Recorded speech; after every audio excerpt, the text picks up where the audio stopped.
Speaking of success, it is time now for Built for Success, presented by Rams Trucks. And we have a sneaky big matchup in the SEC this week. Georgia now faces its third true road test of the season in Knoxville versus Tennessee. The Vols have won 14 straight at home, and now they welcome in the new #1 team in the country. Do you got what it takes to play spoiler? Because with the Vols not in line for a shot at the SEC title, why not make this your hypothetical championship game? So Sam, Tennessee coming off their third ugly road loss against Memphis last week. So will home field be enough for them? Because this is only Georgia's third true road test of the season. Nah, they need more than just home field, my dog. They need a lot more. They need a different kind of field. They need different Jesus. kind of sport. They need a lot. They need a lot because Georgia isn't even at full strength yet. I mean, that's the crazy thing, y'all. Brock Bowers just came back from an injury last week, had surgery a couple weeks before that, and scored a touchdown. All of a sudden, Ladd McConkey, remember who's been dominating the last couple weeks and even last season? He had a back injury the first 4 weeks, didn't play, and he's getting stronger and stronger and stronger, tying records for him for receptions against Missouri, for yards against, I think it was against Florida. So, that's what's happening. Bowers' ankle is getting stronger. You see, McConkey's getting more confident, and Carson Beck is spreading the ball around to every single receiver imaginable and tight end. And so I would not bet on Tennessee. If anything, I would bet on this Georgia team rolling, finally rounding into form on the offensive side of the ball, but also on the defensive side of the ball. Yeah, that is the scary part of it, right? And Brock Bowers only played about 45 snaps last week.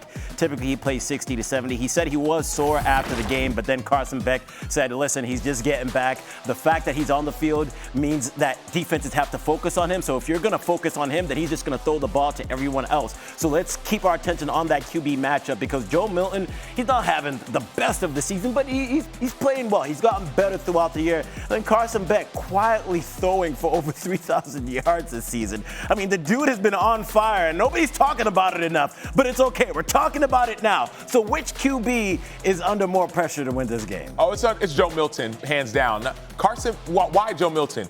Because remember, he started the season, was it 2 years ago? He was a starter. Then all of a sudden, he got benched. Hendon Hooker came out and started being Hendon Hooker. And then he came this season, and this all of a sudden wasn't a passing team anymore. They became a run team. Mind you, one of the best running teams in the SEC.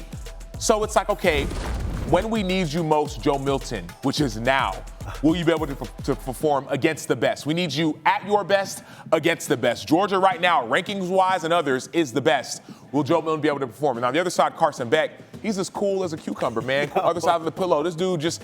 Nobody's talking about him, but he's just making the right decisions, passing to the right players, doing what he needs to do, and doing it with calmness and confidence. Obviously, he's been in the program for many years. He's watched it happen. He's been around for both national championships, but it's finally his turn. He's stepping into his role. Yeah, so Joe Milton, the QB, under more pressure in this situation. And I will even say that Georgia's offense is probably the best that we've seen in the last 3-4 years because we usually talk about their defense being the best thing that this team has, but that offense is operating at such a high clip. Over 600 yards total last week in their game against Ole Miss. Absolutely blew the doors off of Ole Miss. Now, Brock Bowers is back. We just brought it up. Tightrope surgery. The fact that he even made a return, this dude's a mutant.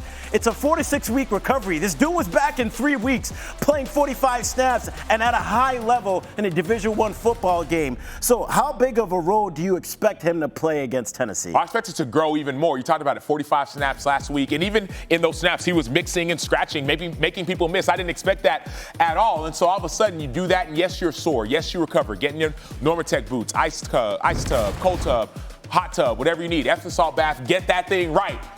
But all of a sudden, you're getting stronger. You're getting more confident. Man, I could play 45. Man, give me 50, give me 60, give me 70. Before the season started, before any injury, anything, Brock Bowers was upset anytime in practice he wouldn't get all the reps. Right? That's what That's the type of play. That's what the coach said is, man, this dude wants to get every single rep. So it's no wonder he came back so quickly from the injury. No wonder he scored a touchdown last week after that. No wonder he's going to be fighting and stealing and scratching and clawing for as many reps as he can because that's just the type of dude and football player he is. Yeah, Kirby Smart said the people that kept on telling Brock Bowers that he should just shut it down and get ready for the draft actually pissed him off more and made him want to come back earlier. So that's the thing and the type of person Brock Bowers is. So who you got in this game? Let's let's make our picks. I like Georgia. Yeah. I like Georgia. I like Georgia's defense. I like Georgia's offense. I like Brock Bowers being healthy.